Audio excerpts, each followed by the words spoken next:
روزہ رکھنے سے، ذکر اذکار تلاوت تسبیحات کرنے سے اتنا جلدی اور اتنا زیادہ بندہ اللہ کے قریب نہیں ہوتا. توجہ، اللہ کے قریب ہوتا ہے. اللہ فرماتے ہیں واسجد واقترب، کہ میرے بندے سجدے کرتا جا، جتنے تو سجدے کرے گا میں تجھے اتنا اپنے قریب کرتا چلا جاؤں گا. عبادت سے قرب ملتا ہے، اللہ کی محبت ملتی ہے، تقوی کی منزلیں بندہ چڑھتا چلا جاتا ہے، لیکن اتنا تیزی سے نہیں، اتنا جلدی نہیں جتنا جلدی بندہ اللہ کے قریب گناہ کو چھوڑ کے ہوتا ہے. جب گناہ چھوڑتا ہے، اللہ کی نافرمانی چھوڑتا ہے، اپنی زندگی سے ترک معاصی کرتا ہے، گناہوں کو نکال دیتا ہے اپنی زندگی سے، اللہ پاک اسے اپنا ولی بنا لیتے ہیں. تو ولی گناہ چھوڑنے سے بنتا ہے. اس کی مثال ہے، کوئی بیماری لگی ہو، کوئی بیماری بندے کو لگی ہو، جتنا مرضی علاج کرتا چلا جائے، جتنی اچھی سے اچھی دعائی کھاتا چلا جائے، اس وقت تک فائدہ نہیں ہوگا جب تک پرہیز نہیں کرے گا. جب اس مرض اور بیماری کی پرہیز کرے گا تو پھر دعائی بھی اثر کرے گی، غذا بھی فائدہ دے گی. اسی طرح میرے سامعین، جب بندہ عمل کرے گا، حسنات کرے گا، نیکیاں کرے گا اور ساتھ ساتھ پرہیز کر کے گناہ کو چھوڑے گا، پھر اللہ کے قریب ہوگا، اللہ کا متقی اور پرہیزگار بندہ بنے گا. اور اگلی بات، جب اللہ بندے کو اپنے قریب کرتے ہیں، اپنا محبوب بناتی ہے، پھر آزمائشیں بھی آتی ہیں. حضور علیہ السلام نے ہمیں صحابی آئے، یا رسول اللہ میں اللہ پہ ایمان رکھتا ہوں اور آپ سے بہت زیادہ محبت کرتا ہوں. اے اللہ کے پاک پیغمبر، میرے دل میں آپ کی بڑی محبت ہے. اللہ کے پاک پیغمبر نے فرمایا واقعی تو مجھ سے محبت کرتا ہے، واقعی تیرے دل میں اگر میرا پیار اور میری محبت ہے تو پھر آزمائشوں کے لیے تیار ہو جا، پھر امتحانوں کے لیے تیار ہو جا. اللہ کے مقرب بندے، اللہ کے پسندیدہ بندے جو ہوتے ہیں ان پہ آزمائشیں اور امتحان زیادہ آتے ہیں. اور پھر جب بندہ آزمائش میں، امتحان میں، تکلیف میں صبر کرتا ہے تو اللہ پاک پھر خوشی بھی، اجر بھی اس سے کہیں گنا زیادہ عطا کرتے ہیں. آخری بات عرض کر کے آخر میں چند منٹ انشاءاللہ مسائل کا سیشن بھی ہوگا. آخری بات عرض کرتا ہوں، اللہ جب قریب کرتے ہیں پھر آزمائشیں اور امتحان بھی آتے ہیں، ان پہ پھر صبر کا بھی حکم ہے. پھر صبر کرنے والوں کے متعلق اللہ نے فرمایا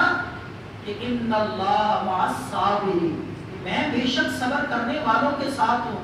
ایک صحابی رسول ہے حضرت ابو سلمہ، یہ بات جو میں سنا رہا ہوں مسلم شریف میں حدیث موجود ہے،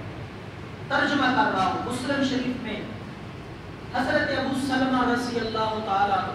اللہ کے پاک پیغمبر کے بڑے لائق شاگرد ہیں، صحابی ہیں. تو جب بھی مسجد میں آتے، جو آپ صلی اللہ علیہ وسلم کا واعظ سنتے، آپ کی گفتگو سنتے، آپ کے ارشادات اور فرامین سنتے، تو جا کے گھر اپنے گھر والوں کو سناتے، اپنی بیوی بچوں کو سناتے. تو حضرت ابو سلمہ ایک دن آئے مسجد سے گھر، بڑے خوش ہیں، بڑے مسرور ہیں، ان کی خوشی نمایاں نظر آ رہی ہے. بیوی نے پوچھا کہ ابو سلمہ آج بڑے خوش ہو، پہلے بھی آتے اور گھر اتنے خوش نہیں ہوتے، آج تو بہت زیادہ خوش ہو، کیا وجہ ہے؟ حضرت ابو سلمہ رضی اللہ تعالیٰ فرماتے ہیں ہاں آج بات ہی کچھ ایسی ہوئی ہے، اللہ کے پاک پیغمبر نے نسخہ ہی ایسا دے دیا ہے، اللہ کے پاک پیغمبر نے ارشاد ہی ایسا ارشاد فرما دی ہے کہ اس وجہ سے میں آج بڑا خوش ہوں. اللہ کے پاک پیغمبر نے فرمایا کہ جس بندے پہ کوئی پریشانی آئے، جس بندے سے کوئی چھوٹی اور بڑی تکلیف اور آزمائش آ جائے اور اس تکلیف میں، اس پریشانی میں، اس آزمائش میں وہ پڑھے انا للہ و انا الیہ راجعون، اور ساتھ یہ دعا کر لے کہ یا اللہ یہ جو پریشانی تیری طرف سے آئی ہے، کوئی نعمت ضائع ہوئی ہے، کسی چیز کے جانے کا مجھے صدمہ اور غم پہنچا ہے، یا اللہ اس کا نعم البدل، اس سے اچھی چیز مجھے عطا کر دے۔ تو اللہ کے پاک پیغمبر نے فرمایا جو اس پریشانی پہ، تکلیف پہ، کسی چیز کے، کسی نعمت کے ضائع ہونے پہ یہ دعا پڑھتا ہے تو اللہ پاک کا وعدہ ہے اللہ اس بندے کو اس جانے والی نعمت سے کہیں گنا اچھی نعمت اور اس کا نعم البدل عطا کرتے ہیں۔ جب یہ بات کہی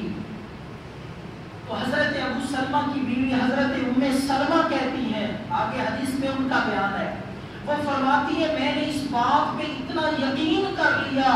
کوئی چھوٹی تکلیف، کوئی بڑی تکلیف مجھے پہنچتی تو میں فوراً پڑھتی انا للہ و انا